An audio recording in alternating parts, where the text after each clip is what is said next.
વાત કરીએ સુરતની નવી સિવિલ હોસ્પિટલમાં વિદ્યાર્થીની આત્મહત્યા કરી છે। નર્સિંગના બીજા વર્ષમાં અભ્યાસ કરતી વિદ્યાર્થીનીએ હોસ્ટેલના રૂમમાં ગળે ફાંસો ખાઈ આત્મહત્યા કરી છે।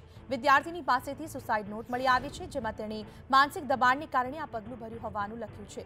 સાથે જ તેણે હોસ્ટેલ જેલ જેવી લાગતી હોવા અંગે પણ વ્યથા ઠાલવી છે। પોલીસે વિદ્યાર્થીના મોત અંગે તપાસ હાથ ધરી છે।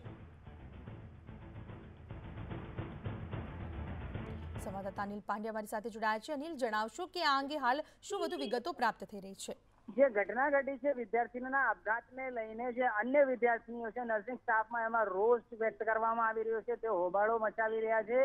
जे प्रिंसिपल छे तेना विरुद्ध, जे वॉर्डन छे तेना विरुद्ध, जे प्रशासन छे, तंत्र छे तेना विरुद्ध ए लोकोए बायो चढ़ावी छे। ए लोको न्यायनी मांग करी रह्या छे। जे विद्यार्थीनी आपघात करी छे आ वॉर्डन, प्रिंसिपल अने आ जे तंत्र छे एना अत्याचारना कारणे, शोषणना कारणे अने त्रास, मानसिक अने शारीरिक त्रासना कारणे आपघात कर्यो छे तेवो विद्यार्थीओमां एक सामटो सूर जोवा मळी रह्यो छे। हवे आ मामलो पोलीस પાસે છે। પોલીસ આ મામલે તપાસ કરી રહી છે। સુસાઇડ નોટ પણ મળી આવી છે, પરંતુ પોલીસ હવે આની અંદર તલસ્પર્શી તપાસ કરે છે કે કેમ એ જોવું રહ્યું। જી, માહિતી બદલ આપનો આભાર।